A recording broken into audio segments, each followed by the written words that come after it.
Hey guys, welcome to your channel. In this video, you will learn on how you can create forms here on Connecteam. So first thing that you are going to do is you have two choices. So if you are going to use the application, then you can download it from Play Store, App Store, or you can also use the desktop. You just have to open any other web browser and then using the search bar at the top, just have to search for Connecteam.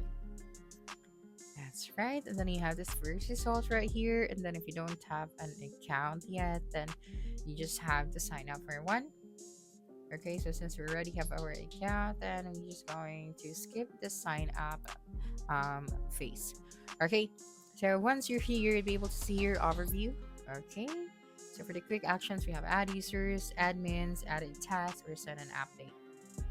Okay, and then if you are going to complete your steps in 24 hours to get a $5 credit when you are going to upgrade your plan.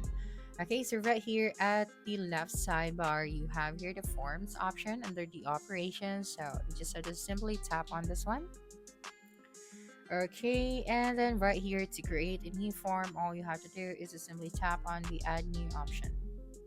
That's right. And then you have three choices. So you can either start from scratch, use a template, or create from a file. This one is beta. So yeah, this is AI powered. But I'm just going to proceed using a template. Okay, so for the template, you'd be able to see here the mobile preview.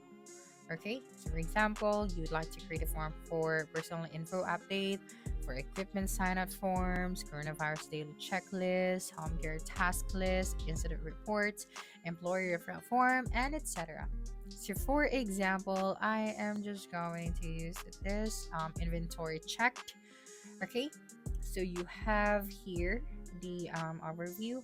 Now, to select this template, all you have to do is to simply tap on the select this template option, this one at the bottom right.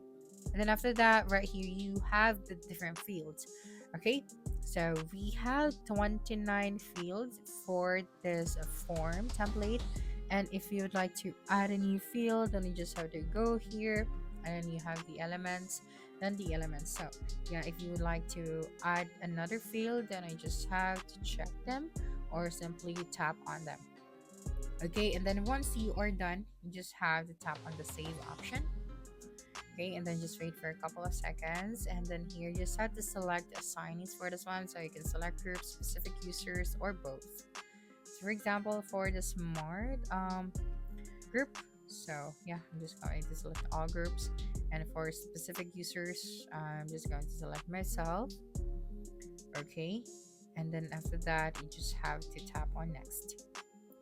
Okay, now for the publish settings, you can publish it now or schedule this publish. So you can tap over here the date and the specific time for the publication. Okay, and then for the notify users via push button, so you just have to go here. Then you just have to tap it right here, hit the message like a new update is waiting for you in the Wear app. Okay, and then the other settings as well. And then after that, tap on the next option and you'll be able to see here now the summary. Okay, so once you are done, once you have finalized your form, all I have to do is to tap on the confirm option. Okay, and then after that, your new form is ready. So yeah, let's go back here and try to see if we have successfully created our new form. So here is our publish inventory check form. So that's it for this video. If you think this video helped resolve your concern, please subscribe, like this video, and leave your comment below. Bye.